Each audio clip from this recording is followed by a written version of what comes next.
পৃথিবী জুড়ে একটা বিষয়, এই বিষয়টা আপনারা দেখুন।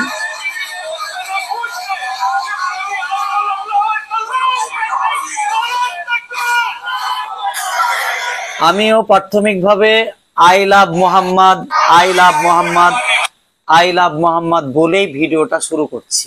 খুব অল্পই কথা বলবো।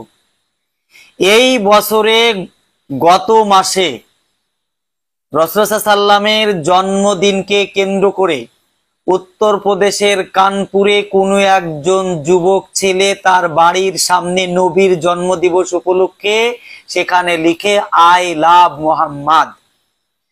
এই শব্দটি লেখার জন্য উত্তরপ্রদেশের সরকার 25 জনকে অ্যারেস্ট করে জেলখানার মধ্যে ঢুকিয়ে দেয়। আর এই আই লাভ মোহাম্মদকে কেন্দ্র করে, আমি মুহাম্মদ সাল্লাল্লাহু আলাইহি ওয়াসাল্লামকে ভালোবাসি কেন্দ্র করে আজ গোটা পৃথিবী উত্তাল। ভারতবর্ষে, পৃথিবীতে যে সমস্ত মোবাইল গুলো চলে, এমন একটা মোবাইল নেই যেখানে আজকে ঝড় ওঠেনি। ফেসবুক থেকে, হোয়াটসঅ্যাপ থেকে, টুইটার থেকে, নানান মিডিয়া, নানান যোগাযোগ, সমস্ত জায়গায় একটাই শব্দ, আই লাভ মোহাম্মদ। আজ যারা মুহাম্মদ সাল্লাল্লাহু আলাইহি ওয়াসাল্লামের বিরোধী, মুসলমানকে যারা আজকে কোন ঠাসা করার চেষ্টা করছে, তাদের শোনা দরকার। আপনি যত ঘুচাবেন তত ইসলাম জেগে উঠবে। আপনি কি মনে করছেন মুহাম্মদ সাল্লাল্লাহু আলাইহি ওয়াসাল্লামের নামে ভালোবাসা রাখলে আপনি তাকে জেলে ঢুকিয়ে দেবেন? আমি বলছি মুহাম্মদ সাল্লাল্লাহু আলাইহি ওয়াসাল্লামকে ভালোবাসে আমার মতো মুসলমান নয়, হাজারো লক্ষাধিক ভারতবর্ষের হিন্দুরা মুহাম্মদ সাল্লাল্লাহু আলাইহি ওয়াসাল্লামকে ভালোবাসে, সম্মান করে, পৃথিবী বিখ্যাত একজন মানুষ বলে। আমিও যেমন অন্যান্য ধর্মাবলম্বী যারা মানুষ আছে তাদেরকেও যথেষ্ট সম্মান করি, এবং অন্যান্য ধর্মগুরুদের প্রতি আমাদের যথেষ্ট সম্মান রয়েছে। সেই হিসাবে আজ যারা আই লাভ মোহাম্মদ লিখার জন্য জেল খাটছে, গ্রেপ্তার করা হয়েছে, হয়রানি করা হচ্ছে, দেশের সরকারকে বলবো এগুলো বন্ধ না হলে দেশের পরিস্থিতি খারাপ হবে।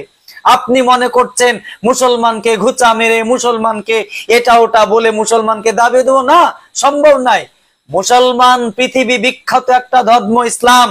সেই ধর্মে তারা রক্ত দিতে জানে, দেশ স্বাধীনতা করতে জানে, ওরা নিজের জীবন দিয়ে ইসলামকে বাঁচাবে, এটাই সঠিক।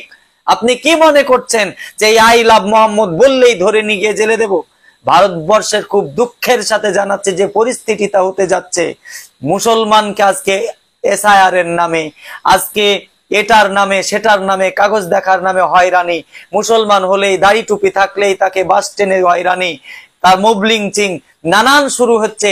এটা কিন্তু দেশের পক্ষে ভালো না। মাননীয় মুখ্যমন্ত্রী, প্রধানমন্ত্রী, মাননীয় প্রধানমন্ত্রী, এগুলো ভালো না। সেই হিসাবে এটা ত্যাগ করে দেশের সংবিধানে সবাইকে ধর্ম পালন করার সুযোগ দিয়েছে। আপনার নিজ নিজ ধর্ম সবাই পালন করবে, এখানে কেউ বিরোধ করবে না। সেই হিসাবে শেষ পর্যায়ে বলতে পাওয়া চাই যে আমিও মোহাম্মদকে ভালোবাসি, জীবন থাকা পর্যন্ত ভালোবাসি, মৃত্যুর পরেও তাকে আমরা ভালোবেসে থাকি। সেই হিসাবে জয় হিন্দ, ভারতবর্ষ, আই লাভ মোহাম্মদ। ধর্মীয় ব্যাপারে মুসলমানদের যেভাবে আলোচনা করা হয়, পৃথিবীতে এমন কোনো ধর্ম নেই। বিভিন্ন দিক নিয়ে আলোচনা করা হয়, ওদের ধর্মে শুধু একটা কথাই আলোচনা করে। আজকে বৃহস্পতিবার চলে গেল, আগামীকালকে শুক্রবার, জুমার দিন। সারা পৃথিবীতে যেখানেই মুসলমান আছে, জুমার দিনকে লক্ষ্য রেখে জুমার দিন আধ ঘন্টা সময় নিয়ে জুমার খুতবায় আলোচনা হয়। দিনের কথা, হেদায়েতের কথা, ইসলামের কথা মানুষকে বোঝানোর জন্য বলা হয়। পৃথিবীতে অন্য কোনো ধর্ম পাওয়া যায়নি যারা সাপ্তাহিক একটা সম্মেলন করে, তাদের ধর্মীয় কথা আলোচনা করে। জোরে বলেন ঠিক না বেঠিক? তাছাড়া বাৎসরিক জালসাগুলো লক্ষ লক্ষ টাকা খরচ করে বক্তাদের আনা হয়, প্যান্ডেল ভাড়া করা হয়, মাইক করা হয় মানুষকে দিনে আনার জন্য। সমারোহ জলসায় লোকের ভিড়ে আমরা শোনার পরে আমল করি না, এক কান দিয়ে শুনি আর এক কান দিয়ে বের হয়ে যায়। মা খালারা, আমার বোনেরা, আবার আমি ওই দিকে যাব না। আমার পরিচয় পেয়ে গেছে, আমি ছোট্ট করে বলবো ইসলাম কবুল করার প্রথম জীবনে আমি কিভাবে মুসলমান হলাম। একদিন আমার মা আমাকে মন্দিরে পুজো করতে নিয়ে গেল। এটা মসজিদ, আল্লাহর ঘর। ওই মসজিদ আল্লাহর ঘরে নবীর মূর্তি নেই, ফেরেশতাদের মূর্তি নেই, কোনো পয়গম্বরের মূর্তি নেই, আল্লাহর মূর্তি নেই। পৃথিবীতে একটাই ধর্ম, তার নাম ইসলাম। এরা কোনো মূর্তি পূজায় বিশ্বাস করে না, কারো কাছে মাথা নত করে না। কিন্তু আমি যে ধর্মের মানুষ, ওরা মাটির পুজো করে, গাছের পুজো করে, পাথরের পুজো করে, ওরা জঙ্গলের পুজো করে। জঙ্গলে বাঘ, ভাল্লুক, হাতি, ঘোড়া যা কিছু রয়েছে সবাইকে ওরা ভগবান বলে। এই যে আপনারা বসে আছেন, যেটা পেরে দেওয়া হয়েছে, এটা আপনারা খড় বলেন। খড় নাকি বলেন? কেউ কাঁড়ি বলে, কেউ খড় বলে। এই খড়েরও পুজো ওরা করে। খড়ের পুজো করে না? করে না? খড়ের পুজো ওরা করে। আমাকে কালকে রেখে দেবেন, এই খড়গুলো আমার সামনে এনে দেবেন। মোটামুটি 500 গ্রাম সুতলি লাগবে, আর একটা বাঁশ, একটা দাগ কাটার এনে দেবেন। আমি খড় দিয়ে বানিয়ে আপনাকে দেখিয়ে দেব। এই খড়ের পুজো ওরা করে। ওদের ধর্মের একটা লোক, তার নাম কালিদাস। এই কালিদাস একজন কি বলছেন কবি মানুষ। উনি বলেছেন, দেখে এলাম হাওড়াতে পড়ে আছে নদীতে, বাঘের মাংস খেয়েছে গরুতে। আচ্ছা, বাঘের মাংস গরুতে খায় না গরুর মাংস বাঘে খায়? জি, গরুর মাংস বাঘে খায়, কিন্তু আমি বলেছি বাঘের মাংস খেয়েছে গরুতে। তাহলে ভুল বলেছি? না ভাই, ভুল বলিনি। ওই দুর্গা, এই যে পুজো হয়ে গেল 1 মাস আগে, মা দুর্গার সামনে ওদের একটা কি বলছেন বাঘ বানানো হয়। দেখবেন দুর্গার কাছে একটা বাঘ বানানো আছে, সেটাও খড় দিয়ে বানানো। নদীতে পুজো করার পরে বিসর্জন হয়ে গেল, ফেলে দেওয়া হলো, নিরঞ্জন করা হলো। কামতে পার গরুটা নদীতে পানি খেতে গিয়ে ওই বাঘের খড়গুলো টেনে টেনে খাচ্ছে। বুঝতে পারছেন না? পারেন নাই? দেখে এলাম হাওড়াতে পড়ে আছে নদীতে, বাঘের মাংস খেয়েছে গরুতে। তাহলে ওরা খড়েরও পুজো করে। একবারে ইঁদুরকে ওরা ভগবান বলে। বলবেন ইঁদুরকে ভগবান বলে? আমি বাস্তব বলছি আপনাকে। কান্দিপাড়ের একটা ছেলে ঢাকের আওয়াজ পেয়ে ওই হিন্দু পাড়ায় চলে গেছে। ওর চাচা বলছে, এই এত ভোরে কোথায় গেছিলিস? ও তো মুসলমানের ছেলে, জীবনেও কোনোদিন দেখেনি গোসাই মূর্তি প্রতিমা। ও আর চাচাকে তখন বলছে, কি মজা দেখে এলাম চাচা। কি দেখলি? বলছে, আগে দেখে রং মাখানো। চাচা গো, আগে দিকে রং মাখানো, ও তার পেছু দিকে খোঁচা। কি মজা দেখে এলাম চাচা। ও চাচা বলছে, আর কি দেখলি? বলছে, পেট মোটা ওই গনসা ছোড়া, তার মাথায় আছে হাতির মাথা। ঠাকুরের বর্ণনা দিচ্ছে, বলছে একটা ছোড়া পেটটা মোটা, তার মাথায় হাতির মাথা বসা আছে। দেখেছেন না দেখেননি? বলে পেট মোটা হয়ে গনসা ছোড়া, তার মাথায় আছে হাতির মাথা। কান দুটো তার কোলোর মতো, কান দুটো তার কোলোর মতো, দাঁত দুটো তার মোলোর মতো, পিছনে দেখে এলাম ইঁদুরের বাচ্চা। কি মজা দেখে এলাম চাচা। বিশ্বাস না হয় ওদের দোকানে যাবেন কালকে সকালবেলায়, দেখবেন দোকানদার দোকানটা খোলার পরে পরে যে ঝাড় ঝোড় দিয়ে ধূপ ধুনা দেয়। একটা গণেশের মূর্তি আছে, ওই গণেশকে আগরবাতি জ্বালে, এভাবে পুজো করে। ওই গণেশের কাছে, গণেশের বাহন হচ্ছে ইঁদুর। মতিচুরের লাড্ডুর কাছে ইঁদুর ঘোরাঘুরি করে। তাহলে বাজারে ইঁদুর তাড়ান, ইঁদুর মারেন, ঘরের তাড়ান, বাইরের তাড়ান, ইঁদুর মারা বিষ কিনতে পাওয়া যায়। কিন্তু ইঁদুরকেও ওরা ভগবানের আসনে বসিয়েছে। ওরা সাপকেও ভগবান বলে। দেখবেন শিবের গলাতে সাপ জড়ানো আছে, আছে না নেই? তাছাড়া সাপ মন্দির, এই মমতার জামানায় একটা মন্দির তৈরি হলো, নাগপঞ্চমীর মন্দির। ডায়মন্ড হারবার থেকে নদী পার হয়ে মোটামুটি 70 কোটি টাকা খরচ হয়েছে। না দেখলে বুঝতে পারবেন না। আরে জি পায়খানার 2 পিটি সমান। আমরা মুখে বলছি বিজেপি আমাদের শত্রু, কিন্তু এই আজকের শাসক দল এরাও মুসলমানদের কম শত্রু নয়। এরাও চাইছে ভারতবর্ষটা, পশ্চিমবাংলাটা জি হিন্দু মানে হিন্দু ছাপে হোক। গোটা ভারতবর্ষটাকে এভাবে মডেল তৈরি করা হচ্ছে। সব জায়গায় দেখবেন শহরতলিতে হিন্দুদের সব কিছু করানো হচ্ছে। বন্ধুরে আমার, ভাইরা আমার, আমি প্রত্যক্ষদর্শী। এই মমতার জামানায় তৈরি হয়েছে নাগপঞ্চমীর মন্দির, 70 কোটি টাকা খরচ হয়েছে। না দেখলে বুঝতে পারবেন না এটা সাপের মন্দিরে এত টাকা খরচ করেছেন। বন্ধুরে আমার, ভাইয়েরা আমার, বলতে যাচ্ছিলাম ও মা খালার আমার, ওরা সাপকেও ভগবান বলে।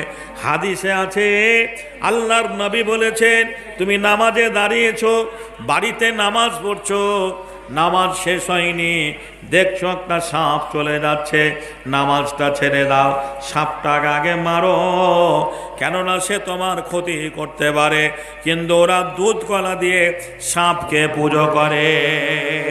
কালিদাস ওদের ধর্মের লোক, মাঠ দিয়ে বাড়ি আসছে, একটা পুকুরে পদ্ম ফুল ফুটে আছে, ওই পদ্ম ফুল একটা ব্যাঙ বসে আছে, ওই ব্যাঙটাকে ধরার জন্য একটা সাপ গেছে। সাপটাকে দেখে ব্যাঙটা পানিতেই লাফ মেরে দিল। কালিদাস তখন বলেছেন, হরির ওপরে হরি, হরি শোভা পায়, হরিকে দেখিয়া হরি হরিতে লোকায়। কালিদাসের পরিভাষায় জল হরি, ব্যাঙ হরি, সাপ হরি। কিছু মাথা মোটা মুসলমান আছে, চায়ের দোকানে বসে চা খায়, আর অমুসলমানদের সামনে বলে তোদের হরি আর আমাদের আল্লাহ এক। জোরে বলেন হরি আল্লাহ এক। হরি আল্লাহ এক নয়।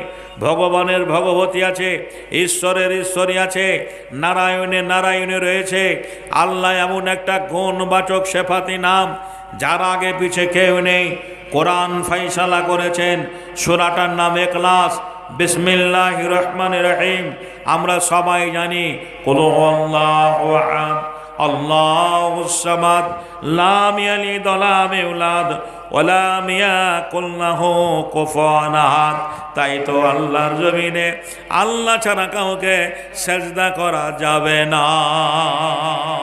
আমি বেদিনের ছেলে, মাকে বললাম, মা আমি তো পুজো করব, পুষ্পাঞ্জলি দেব, কিন্তু এদের জন্ম কোথায়? এদের আদি পিতাকে কিভাবে না সৃষ্টি হলো? মা বলো, এগুলো আমাদের কে হয়? আমার মা বলেছিল, বাবারে এগুলো আমাদের বাবা হয়। যদি এ বাবাদের আমরা পুজো করতে পারি, তাহলে আমরা স্বর্গবাসী হতে পারবো। ওদের ধর্মে একটা নিয়ম আছে, যতগুলো পুরুষ দেবতা আছে সবাইকে ওরা বাবা বলে, যতগুলো মহিলা দেবী আছে সবাইকে ওরা মা বলে। আমি মাকে বলেছিলাম, মা তোমার বাবা তো আমার নানা হবে, তোমার মা তো আমার নানি হবে, অতএব তোমার বাবাকে আমি কেন বাবা বলবো? মা রেগে গেলেন। আমি সেই দিন মাকে বলেছিলাম, মা যদি এই দেবদেবীদের বাবা বলতে হয়, আমি আমার ব্যক্তি জীবনে আজ থেকে রাস্তাঘাটে যাকেই দেখতে পাবো আমি তাকেই বাবা বলে ডাকবো, আর তাকেই তোমাকে স্বামী বলে গ্রহণ করতে হবে। করবে কি তাই বলো? কোনো ছেলে যদি তার মাকে এহেন প্রশ্ন করে, বুঝতেই পারছে সে মায়ের মন মানসিকতা কেমন হবে। নিশ্চয় সে মা আদর আপ্যায়ন করে কোলে তুলে নেবে না। উগ্র মেজাজ নিয়ে মায়ের সঙ্গে কথোপকথন শুরু হয়ে গেল। মাকে বলেছিলেন, মায়ের প্রত্যুত্তরে কি জবাব দিয়েছি? মন্দিরের প্রথম কথা প্রভাত বেলায় পড়িয়াছিলাম একটি গীতা বই, প্রথম পৃষ্ঠা খুলতেই দেখি যুদ্ধের হইচই। মা বলল, চলো বাবা করে গিয়ে পুজো, তোমার পিতা আসলে বরে দেব যত মজো।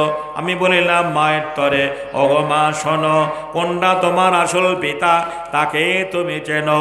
রামকৃষ্ণ, শ্রীকৃষ্ণ, ব্রহ্মা মহেশ্বর, কার কে পিতামহ কে বড় ঈশ্বর। আমার কথা শুনে মা অবাক হয়ে নয়, এদিক ওদিক চাইয়া দেখে কেউ কোথাও নাই। মা বলল, শোনো বাছা, শোনো পুত্র ধন, সবারই সবাই পিতা, সবাই ভগবান। আমি বলিলাম, মায়ের তরে ও গো মা, তাই যদি হয় আমার পিতা তোমার স্বামী, তোমারও পিতা হয়। মা বলল, আমার তোরে ওরে পাগলা ছেলে, ও সব কথা বললে পরে দেব তোরে জেলে। আমি বলিলাম, মায়ের তরে হব মুসলমান,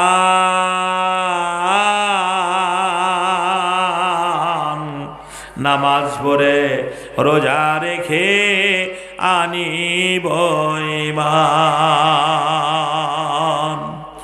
যখন তর্ক বিতর্ক শুরু হলো, কথোপকথন শুরু হয়ে গেল, মন্দিরে পুরোহিত পূজারী ব্রাহ্মণকে বলেছিলাম, দাদু ঈশ্বরের সন্তান আপনি, আমি ঈশ্বরের সন্তান, ঈশ্বরকে ডাকার প্রত্যেকটা মানুষের সমান অধিকার আছে। ভাই, আল্লাহকে ডাকার সব মানুষের সমান অধিকার আছে না নেই?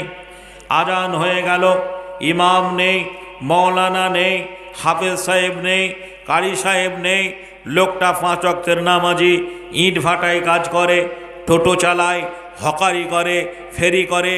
এহেন একজন ব্যক্তি যদি ইমাম হয়ে নামাজ পড়ায়, সারা কান্দিপার মুসলমানরা যদি তার পিছনে নামাজে দাঁড়ায়, জোরে বলো, নামাজ হবে কি হবে না? এটা আমার ধর্মের আদর্শ।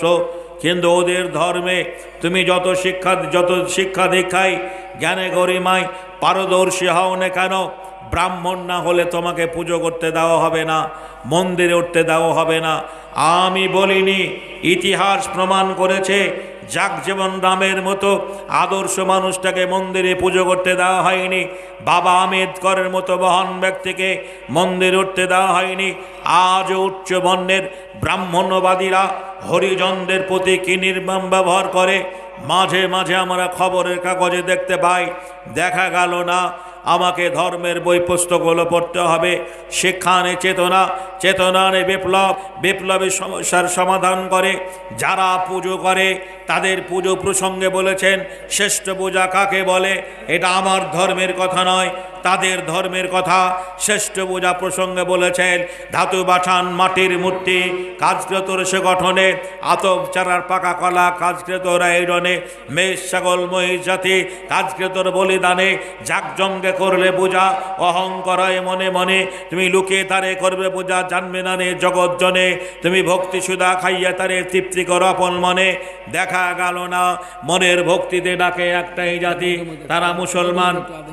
যে মনের মধ্যে ডাকে তারা মুসলমান, অতএব সেই দিন আমাকে কবুল করতে হবে। উনি বলেছিলেন এই সমস্ত বই পুস্তকগুলো পড়লে ভস্ম হয়ে যাবি, পাপ আজে লিপ্ত হবে, তোদের নরকে ওঠায় হবে না।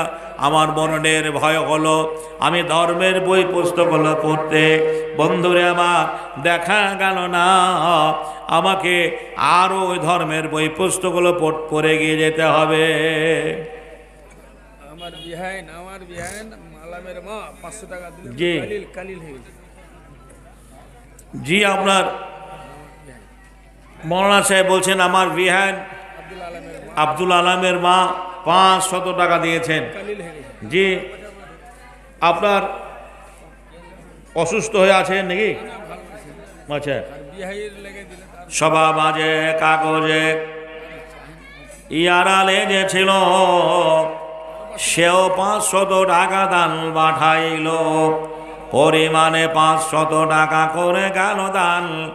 এ সাদরে গ্রহণ করো তুমি রহমান, কাতরে তোমার দ্বারে বলি গরবানা, জীবনের যত ভুল করে দেবে ক্ষমা। দেখুন, এটা মাদ্রাসার বাৎসরিক জলসা, বুঝতেই পারছেন। অতএব ধারাবাহিকভাবে যদি আদায় করে তাতেও মানুষ বিরক্ত হবে। তারপরে বক্তব্য রাখলেও কমিটি অসন্তুষ্ট হবে যে সারা বক্তব্য রেখে গেলেন, কিছু আদায় করলেন না খো, তখনও আবার কি বলছেন খারাপ। বিদায়ের সময় বলবে টাকা কম হয়েছে মৌলানা, এটা রাখেন। যে এটা কি বলছেন, এটা রাখেন। তো যারা আলহামদুলিল্লাহ যারা দেবেন শেষে দোয়া করে দেব, একটু আপনারা দিয়ে যাবেন। ঘটনা হচ্ছে এই, আমি আনকমপ্লিট বক্তব্য রাখতে গিয়ে একটু আলোচনা না করলে হয় না। যে আমি আমার ধর্মের বই পুস্তকগুলো পড়তে শুরু করলাম, পড়ে যেটা পেয়েছি সেটার নাম ইসলাম। ইসলাম ছাড়া পৃথিবীতে কোনো দিন নেই। ইসলাম কত বাস্তব ধর্ম। মহান কাফেররা আল্লাহ রসুলকে বলেছিল, আমরা তোমার দিন কবুল করব তুমি যদি চাঁদকে দ্বিখণ্ডিত করে দাও। আমরা জানি যে আল্লাহ রসুল শাহাদত আঙুল দিয়ে চাঁদে ইশারা করেছিলেন, চাঁদ একটা ফাটল ধরে গেল, চাঁদ দুভাগ হয়ে গেল। কে প্রমাণ করলো? নীল আর্মস্ট্রং, উরি গ্যাগারিং চাঁদের মাটিতে গিয়ে দেখলো চাঁদে একটা রেখা আছে, ফাটল আছে, জাহাজও ফাটলটা জমেনি, চাঁদ দুভাগ হয়ে গেছে। উরি গ্যাগারিং, নীল আর্মস্ট্রং গবেষণা করতে লাগলেন কিভাবে এই রেখাটা ফাটল হয়েছে। বিশ্বের সমস্ত কেতাব পুস্তক পড়ে কেউ প্রমাণ করতে পারল না। কোরআন বলল আমি প্রমাণ করে দেব। 1400 বছর আগে ইসলাম যখন প্রচার হয়, মক্কার কাফেররা বলেছিল চাঁদকে দ্বিখণ্ডিত করতে হবে। আল্লাহ রসুল শাহাদত আঙুল দ্বারা চাঁদকে দ্বিখণ্ডিত করেছিলেন। আজকের বিজ্ঞান সেটা প্রমাণ করেছে। ওদের ধর্মে লেখা আছে, রাম কি বলছেন, আপনার রামের অসুখ হলো, লক্ষণের অসুখ হলো, আর সেই অসুখ হওয়ার পরে যে আপনার কবিরাজরা এলো, কবিরাজরা বলল বিষণ্ণ করবলির গাছ লাগবে। বলে সেই গাছটা কোথায় আছে? বলে 700 মধু 13 নদী পার, নারকেলডাঙ্গা মধুপুর অনেক দূরের রাস্তা। ওই গাছটা কে আনতে যাবে? বলে পবন পুত্র হনুমান। শর্ত হচ্ছে সূর্য ওঠার আগে আনতে হবে, আর সূর্য উঠে গেলে আর হবে না। হনু গাছের নাম ভুলে গেছে, সেখানে গিয়ে গাছের নাম ভুলে গিয়ে পাহাড় চেড়ে আনছে, তো দেখছে সূর্য উঠছে। হনু বলছে কে ভাই তুমি? বলে আমার নাম হনু। বলে আমার নাম ভানু। সূর্যের অপর নাম ভানু, সংস্কৃত ভাষায় সূর্যকে ভানু বলা হয়। বলছে আমার নাম ভানু। হনু বলছে তা আমার নাম হনু। হনু আর ভানুর মধ্যে নামের মিল আছে, এসব আমরা মিতালি করিনি। বলছে হনুমান সূর্যকে বগল দেবেছিল, যেই সূর্য লক্ষ লক্ষ নয় কোটি কোটি মাইল দূরে, যার তাপ আমরা সহ্য করতে পারি না, গ্রীষ্মে ফ্যান চালাতে হয়, গরম লাগে, গাছের ছায়া খুঁজি, সেই সূর্যকে হনুমান বগল দেবেছিল। তাহলে বলুন হনুমানের বগলটা কত বড় ছিল? আমি প্রশ্ন করেছি হাজারো সমাজের মাঝে, উত্তর খুঁজে পাইনি। বন্ধুরে আমার, এই বিভ্রান্তিকর কথা দেখে দেখা গেল না আমাকে মুসলমান হতে হবে। আচ্ছা একটু জোরে বলা যাবে না হেদায়েতের মালিক কে? হেদায়েতের মালিক কার দ্বারা কোন কাজ হয় এ বিদ্যা আল্লাহ ভালোভাবে জানেন। তাকে আল্লাহ সেই কাজে নিযুক্ত করেন। আমি একদিন স্কুল থেকে বাড়ি ফেরার পথে একটা বয়স্ক মুসলমান পুকুরে ওযু করছেন। জীবনে আমি কাউকে ওযু করতে দেখিনি। ওযু কি করে করে এটা আমার জানা ছিল না। এমনও মুসলমান ছেলে আছে, বয়সটাও কম হলো না, বান্ডেল বান্ডেল বিড়ি খায়। যদি বলি ভাই ওযুর ফরজ কটা বলো, এমন মুসলমান আছে ওযুর ফরজ কটা বলতে পারবে না। আমি হিন্দুর ছেলে, মুসলমান লোকটা ওযু করলো, কেমন করে ওযু করলো, কিভাবে ওযু করলো, ওইটা ফলো করে আমি বাড়ি চলে এলাম। বাড়ি এসে মাগরিব হয়ে গেছে, মুসলমানদের মসজিদে আযান হচ্ছে, মন্দিরে পুজো হয়। বলে মাহরয় দুইটি ছেলে হিন্দু মুসলমান, মন্দিরেতে ঘণ্টা বাজে, মসজিদে আযান একটা ভাগি করে, মাটির মূর্তি তৈরি করে ভক্তি ভরে পূজা করে। বলেন ভগবান, মাহরয় দুইটি ছেলে হিন্দু মুসলমান একটা ভাগি করে। অতীত রাতে মিনার চুরে আল্লাহু আকবার, আল্লাহু আকবার। অতীত রাতে মিনার চুরে উচ্চ স্বরে আযান পড়ে দয়াল খোদাই ডাকে তারে, বলেন রহমান। মাহরয় দুইটি ছেলে হিন্দু মুসলমান, মন্দিরে পুজো হচ্ছে, মসজিদে আযান। হেদায়েতের মালিক আল্লাহ। আমি মাঠে গিয়ে ওযু করার মতোই হাত মুখ ধুয়ে বাড়ি এসে দরজা বন্ধ করে নামাজ আরম্ভ করব। শুনেছি ছবির সামনে নামাজ হবে না, মুসলমান বন্ধুরা বলেছে ছবির সামনে নামাজ হবে না। হাদিসে আছে আল্লাহর নবী বলে গেছেন, যে বাড়িতে জীব জানোয়ারের ছবি থাকে সেই বাড়িতে রহমতের ফেরেশতা আসে না। আমরাও মুসলমান, আমাদের বাড়িতে কালী, দুর্গা, লক্ষ্মী, সরস্বতী, রাধা, কৃষ্ণ এই ছবিগুলো রয়েছে। এই ছবিগুলো মুসলমানদের বাড়িতে পাওয়া যাবে না। না আছে? এই ছবিগুলো নেই। তবে যখন সিনেমার বাজার ছিল, মাঝে মাঝে ভিডিও হল গ্রামে ছিল, তখন জয়াপ্রদা, হেমা মালিনী, মাধুরী, শাহরুখ খান এদের বাজার ছিল। এদের ছবিগুলো ঘরে টাঙিয়ে রাখতো মুসলমান যুবক ছেলেরা, ঘরে টাঙিয়ে রাখতো। আর তাছাড়া ছবি দেখার জন্য তো মেশিন আছে। এ মেশিন কেমন মেশিন? বলে চোখ গেল, কান গেল, মান গেল, ইমান গেল রে, ডিশান্ড নাই টিভির জ্বালায়। নাউজুবিল্লাহ, নগ্ন ছবি ফেলছে বেকায়দায়, ডিশান্ড নাই টিভির জ্বালায়। বড় সাহেবের বেবেরা সব বেশিয়ার দেখে, কসমেটিক আর লিপস্টিক ঠোঁটে মুখে মেখে। বেগম কোথায় আছো জামাই সাহেবের নাই জানা, বলো ফিল্মের রঙিন আলোয় বাবু যে রাত কানা, ডিশান্ড নাই টিভির জ্বালায়, সিডির জ্বালায়। দুনিয়া পাগলা হয়ে গেছে। আজ মানুষ সিডি, টিভি বন্ধুরে আমার আর নেই, এসেছে মোবাইল। সুবহানাল্লাহ। আর সামনে দিকে কেউ কে বলছেন নজর করে না, শুধু এই দিকে নাকি বলছেন, শুধু এই দিকে। সুবহানাল্লাহ। ভাইজানের আমার, বন্ধুরে আমার, আমি ছবিগুলোকে উল্টে উল্টে বেমুখ করে সেদিন নামাজে দাঁড়িয়েছিলাম। আল্লাহকে বলেছিলাম, আল্লাহ গো, আয় রব্বুল আলামিন, আমি বেদিনের ছেলে, আমার নামাজকে তুমি কবুল করে নিও। আর কতকাল থাকিবে রে তোরা বেনামাজি হইয়া, পিছন দিকে চাইয়া দেখ তোদের বেলা গেল বইয়া। মুসলিম ঘরে জন্ম লয়ে নামাজি পড়লি না, ছোট থেকে বড়ই হলি মসজিদ চিনলি না, গায়ের জোরে সবই করলি ইমান আনলি না, পেটের জ্বালাই সবই খেলি হারাম হালাল বুঝলি না, মাহারালি মাফারালি কেঁদে কাউকে পেলি না, ছোট থেকে বড়ই হলি কোরআন হাদিস মানলি না। এই তো তোর আল্লাহর বান্দা, বলবে কি গিয়ে তারে, গোরের মাঝে আযাব হবে, কানবে বারে বারে, জেল খাটিয়ে ছাড়বে রে তোর, পাবি কত সাজা, পুলিশে রাতে পার হতে তুই দেখবি তাতে মজা, জাহান্নামী হবি রে তুই নামাজি পড়লি না। পবিত্র রমজান মাসে রোজা রাখলে না। আমি পরের দিন স্কুলে গেলাম, সহপাঠী মুসলমান ছেলেদের বললাম, ভাই তোরা যে নামাজ পড়িস, ওই নামাজের কায়দাকরণ আমাকে শিখিয়ে দিতে হবে, জানিয়ে দিতে হবে। মুসলমানের ছেলেরা আমাকে বলেছিল, দেখ মিলন, আমরা মুসলমান বটে, কিন্তু ঈদ একবার যাই, বকরিদ একবার যাই, সবাইরা করে, আমরাও তাই করি। আমি বেদিনের ছেলে, মুসলমানদের কাছ থেকে নামাজের কায়দাকরণ জানতে পারলাম না।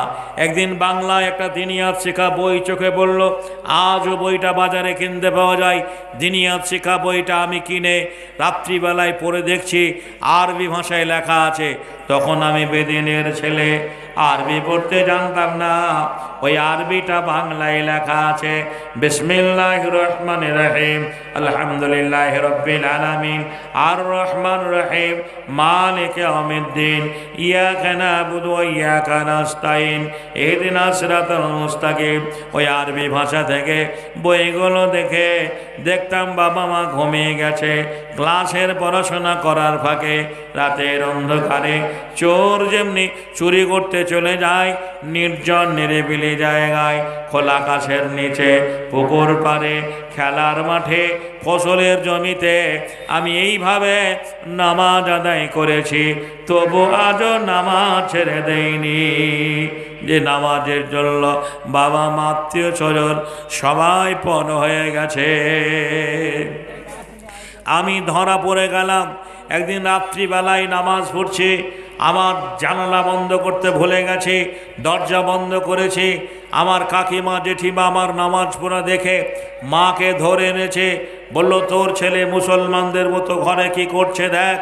আপনার একটা ছেলে যদি হিন্দু ধর্মের মতো পুজো করার মতো করে, ওং ব্রহ্মা দেবচ্চং ব্রহ্মায়ত চং জগোধীতাই কৃষ্ণায় গোবিন্দায় নম নমং পাপহং পাপত্ত পাপ সম্ভাব ত্রাইমাম পুণ্ডরিকাক্ষ সর্বাপহর হরি নম নমং নমস্তেই নমঃ নম, এইভাবে যদি পুজো করার মতো করে তাহলে আপনি বুঝতে পারবেন। আর কোনো একটা অমুসলমানের ছেলে তার বাড়িতে যদি কোরআন পড়ে, বিসমিল্লাহির রহমানির রহিম, কুল আউযু বিরাব্বিন নাস মালিকিন নাস ইলাহিন নাস মিন শাররিল ওয়াসওয়াসিল খান্নাস, আমি বারবার প্রশ্ন করছি, বারবার পড়ছি।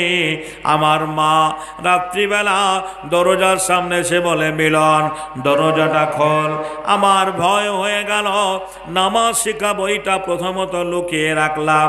দরজা খোলার পরে মা বলল, কোন বইটা পড়ছিলিস বের কর। মাকে বলেছি, মা কই না, তুমি ভুল শুনেছ। মা খোঁজাখুঁজি করতে লাগলো, নামাজ শিক্ষা বইটা পেয়ে গেল, লেখা আছে দিনিয়াত শিক্ষা, আরবি ভাষায় লেখা দেখে বলল এটা তো মুসলমানদের বই, তো এই ব্যক্তি জীবনে কি এমন কাজে আসবে। ওই বইটা কেড়ে নিয়ে ছিঁড়ে ফেলে দিল।